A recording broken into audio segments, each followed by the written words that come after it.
When we worked out our mission action plan, we named values that we uphold at Richmond Hill United Church. It's no surprise that we highlighted reaching out in love and pursuing justice. It's a big part of our identity. We also stressed our ongoing desire to be inclusive. We even made to radically create a sense of belonging, one of 3 guiding principles in the document. The challenge of a document like our map, our mission action plan, that has multiple intentions and projects, is we can get lost in the parts and forget how they are connected together. The same happens when we're reading the Bible. Just like we need to consider our map as a whole, we need to see the Bible's overarching narrative, to read passages in context, to see how they connect together, to try to make sense of them even when they don't seem to connect at all. Like today. Jesus warns the 12 that discipleship will mean choosing God's reign over family, accepting the likelihood of conflict, even that faithfulness will likely lead to the cross. Those are high levels of commitment. But then he speaks about rewards for just offering a cup of cold water. How can that and the cross both be integral to following Jesus? Well, I heard about the recent deaths of 3 migrant farm workers, and in that moment realized that offering a cup of water is a way to live God's reign, that showing hospitality is doing justice. From the start of the pandemic, activists warned that given the working and living conditions faced by many migrant workers, that if someone got sick, the virus was going to spread really quickly. During an e-rally that I attended recently, Syed Hussain from the Migrant Workers Coalition for Change shared how lack of permanent resident status for migrant workers is a big part of the problem. Work permits, you see, are tied to a single employer, making it difficult to report health and safety issues. There's a constant fear of job loss, homelessness, deportation. Now, most farms are good, but there are bad players. And concerns have been raised about this for years, decades. But we have looked the other way as a nation, focused on food that's mainly grown for export, and left workers feeling like they are second class, that they're not really welcome. And as the virus spread and hundreds became ill, instead of expressions of love and concern, migrant workers have received accusations of intentionally spreading the virus, of placing Canadians at risk, despite the likelihood that it's local workers who brought the virus to the farm. Inhospitality equals injustice. Now, I see a similar connection regarding anti-Black racism. I hope you saw a URL link that I placed in my minister's message in RHUC Reflections, that you had a chance to watch the video by United Church's Black Clergy Network. One comment in the video really hit home. I didn't know I was Black until I came to this country. Canada, a country I thought was welcoming, a country of acceptance.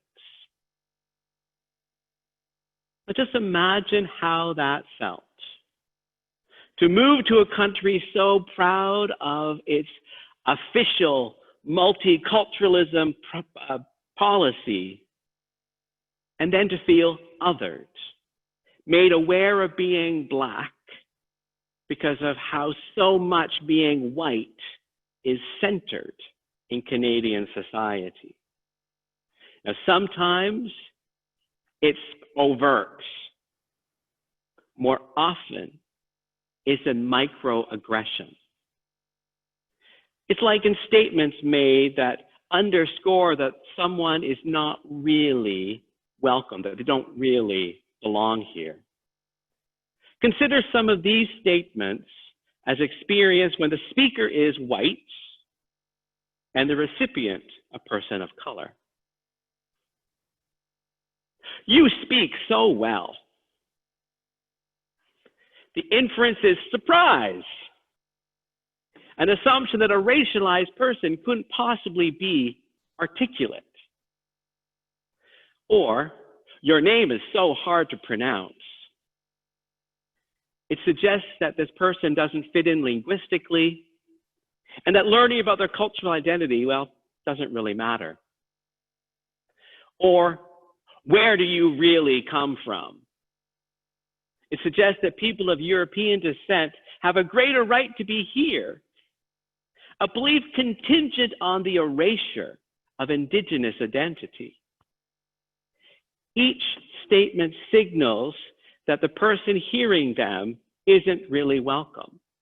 And the last statement ignores a multi-millennia connection by Indigenous peoples to the land that's now known as Canada. You can see the injustice. And I'm sure you also can see how the belief that these statements are made on, well, they're untrue. Yet, the urban landscape reinforces the idea that some people, white people, have a greater claim to living here than other people do.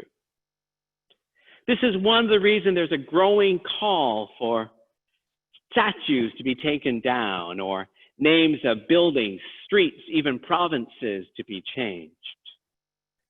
Claims that this will erase history, well, that forgets that history is dynamic. What happened in the past doesn't change. How we commemorate that past, well, that can change. And it's too easily overlooked that naming of places was intentional. The overlayering of a colonial identity on someone else's homeland. Now, we may have forgotten that Henry Dundas played a role in the delay of the abolition of slavery. But it wasn't lost on those who first saw his name on a Toronto street. Whether a statue or a provincial name, memorials are propaganda and keep the colonizing narrative at the heart of Canada's identity. Some worry about a changed landscape of new monuments and new names.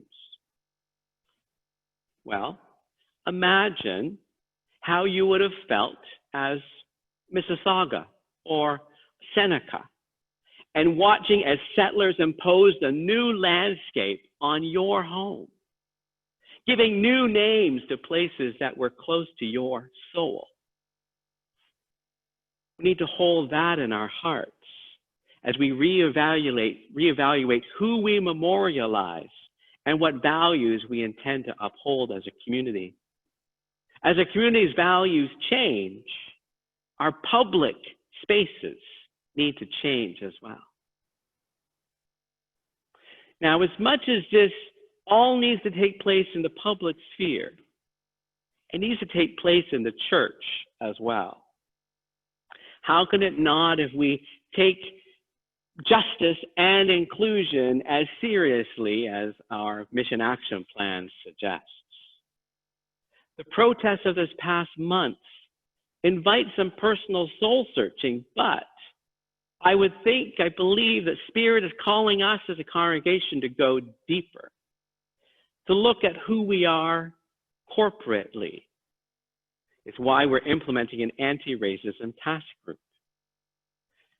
To look at our practices, to examine who is in leadership, take to heart the experiences of racialized members of this congregation, to make whatever changes are needed, be it in governance or worship or in programming, to ensure that we are a community where anyone in our increasingly diverse neighborhood belongs. When we are a truly welcoming community, we're a lot closer to being a just community. Now, within all this, some ask, well, where does it end? Never. Because we keep pushing towards justice, a justice rooted in deep belonging. The asker wants an endpoint because they feel like their sense of belonging is being threatened. But as our second reading from the United Methodist Women suggests, if we're going to live in a more equitable society, we need to make sacrifices. How can we do otherwise? Jesus was willing to die so the world he lived in, the world we live in, can be a more just one. So shouldn't his followers at least be willing to see statues removed, be more conscious of how they speak, consider how they lead, pay more for food, treat workers justly, stand between a protester and police? Love costs. It's not really love if it doesn't. And Jesus was clear. Hospitality is part of a wider call to justice. So may we then work for a world, a community, a church where all truly belong. Amen.